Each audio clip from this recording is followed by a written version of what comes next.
ตอนแรกก็คุยกับแฟนก่อนว่าแล้วเราจะทำยังไงถ้าแฟนไม่รับผิดชอบเราไม่อยากให้ที่บ้านต้องมารับภาระกับเรื่องที่เราทำไป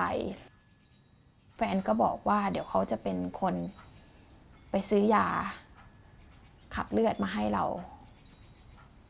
กินซึ่งตอนนั้นก็รู้สึก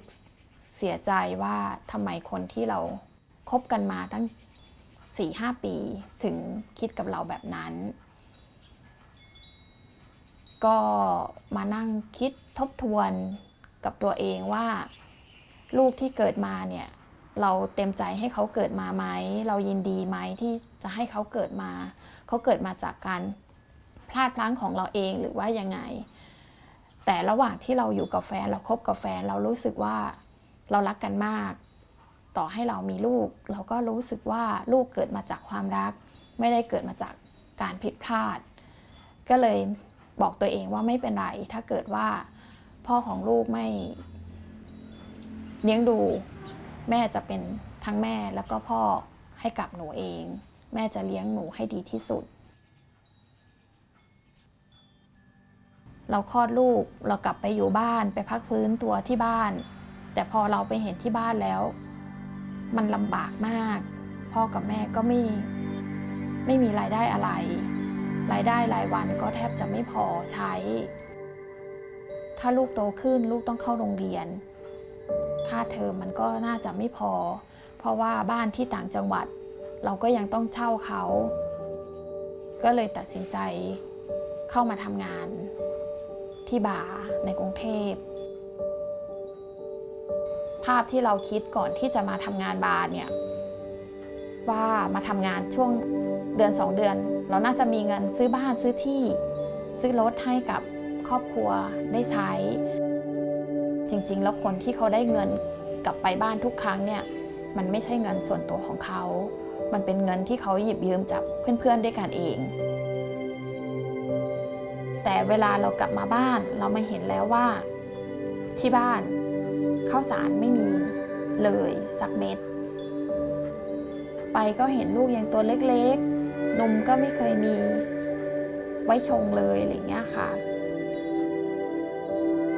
เพื่อนบ้านก็บอกว่าแม่เราดื่มเหล้านะดื่มเหล้าเก่งเนี่ยตอนนี้ติดหนี้เขาหลายพันเลยไม่มีเงินมาใช้หนี้บอกแต่ว่าถ้าลูกสาวกลับมาจากกรุงเทพเดี๋ยวจะเอาเงินมาให้เราก็นึกถึงอนาคตว่าการทำงานของเรามันอยู่ในกลุ่มอาชีพที่เสี่ยงกับการติด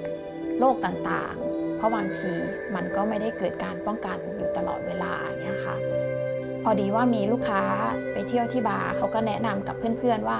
มีมูลนิธิหนึ่งสอนภาษาอังกฤษให้ฟรีชื่อมูลนิธิกลุ่มปรารถนาดีพอมาเรียนสักพักหนึ่งเจ้าหน้าที่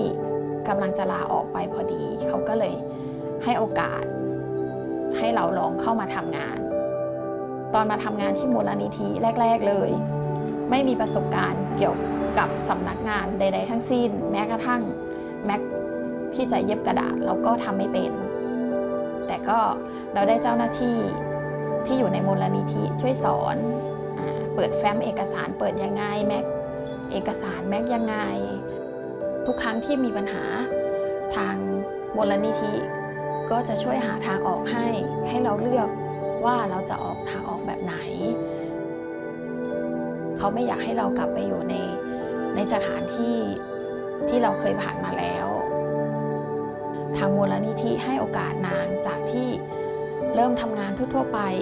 ก็ขึ้นตำแหน่งให้มาเป็นผู้จัดการมูลนิธิสาขาอุบลคืออยากเลี้ยงลูกให้เป็นคนดีให้ได้มากที่สุดนะคะไม่ได้คาดหวังว่าลูกจะต้องเก่งจะต้องทำงานที่ดีไม่ได้หวังให้ลูกต้องเป็นเจ้าคนนายคนขออย่างเดียวก็คือให้ลูกมีความรับผิดชอบกับสังคมมีจิตอาสาช่วยเหลือคนอื่นแค่นี้นะ